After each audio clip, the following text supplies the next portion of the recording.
video, it's about economics. It's about the economy of South Africa. I was listening to Mr.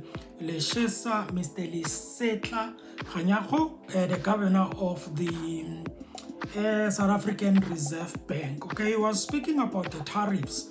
And then there is something that he said when he spoke about the US and also South Africa and the tariffs, okay? In most cases, or not in most cases, every time when you listen to the ANC, when they respond to tariffs or they respond to the US thing, they always mention the fact that the Americans, well, not the Americans, the US is a very important partner, okay? But I want you to listen to the governor on what he says. I love this guy, man. And I'm not saying I love him because of what he said right now, but I love him. I always listen to him. His response always, they give me that confidence, and he makes me to have hope, especially with him there and all of that. I want you to listen to this, okay? Listen to this bold statement that he makes regarding the US and also the South African and South Africa, okay? Especially when it comes to their relations and also their business partner, if you may want to put it like that. Let's get into the video. I hope you enjoyed him. You can share it. You can, you can share it, just to make people to see this video. And of course, you can like the video. You can subscribe. See you next time.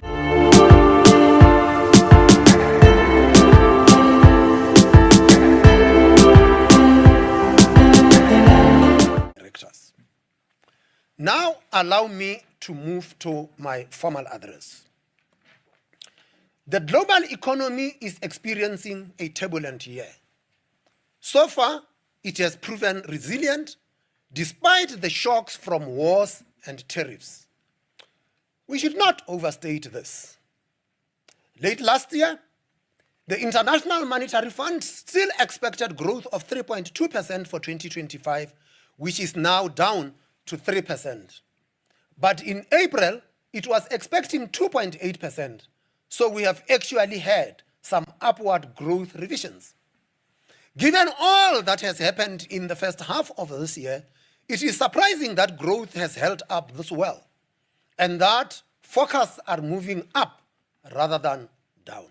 That said, there are not many reasons to feel safe. In the United States, businesses have front-loaded imports, and many have been in a wait-and-see mode as a way of dealing with tariff uncertainty. It is now increasingly clear that tariffs will settle at higher rates. The Yale Budget Lab calculates the effective tariff as of August at 18.3%, the highest since 1934. This implies significant price pressures that will have to be absorbed somewhere in the system. In this context, it is unsurprising that the US Federal Reserve has been keeping policy rates on hold, with the stance still somewhat on the restrictive side. In other regions, it has been clearer that trade disruptions are not causing significant inflationary pressure.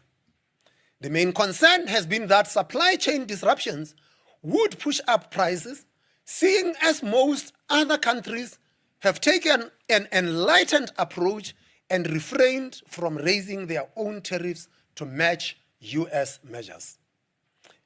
As the year has developed, what we have seen is mostly modest disinflationary effects, stemming from weaker demand and excess capacity.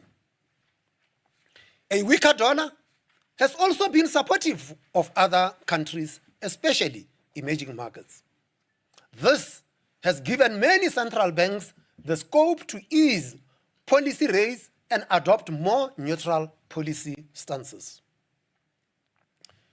In South Africa, our preliminary assessment is that tariffs and other uncertainties in the global economy are causing modest damage to growth while leaving inflation broadly unchanged.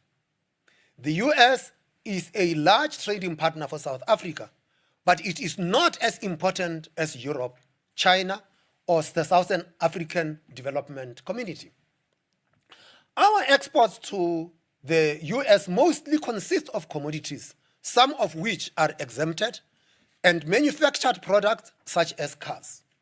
Some parts of the agricultural sector are exposed, but total agricultural exports are only about 3% of our total exports to the US. In our latest forecast round, we factored in a higher tariff rate.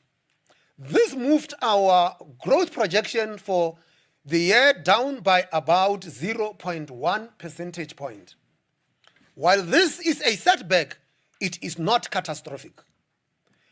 Unfortunately, our growth rate for the year is still looking low, close to 1%. This continues a stagnation trend that has been in place for roughly a decade. The economy grew at about 4% a year